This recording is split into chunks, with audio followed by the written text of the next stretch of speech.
National resilience and strength is composed of several parameters. Some can be strengthened, some can be taken care of, and some are more difficult to treat, especially if you have to go in depth.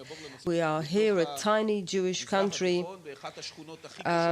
in one of the most hostile and problematic and difficult neighborhoods on the globe, the Middle East. This is our neighborhood. This is something which is not in our control, and we have to cope with it. And it's not easy to solve problems like the demographic problem or the Iranian problem, and we are coping with them.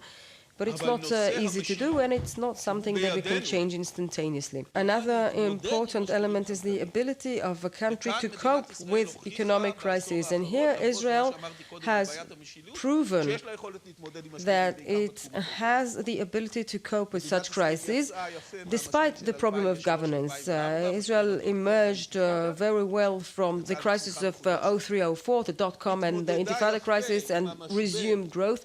It coped well with the crisis of the Second Lebanon War. A third of the country was under missile fire for over a month, completely paralyzed throughout that area from Haifa upwards, northwards.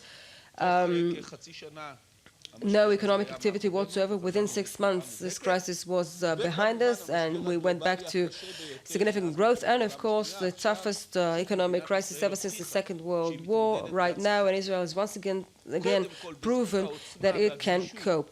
Policy, anti-crisis policy, which is based on a completely different ideology, guided by the idea that in economy the future is more relevant to the present than the present itself, and therefore, even in times of crisis, you mustn't sacrifice your future for the sake of the present, because then you'd end up damaging both.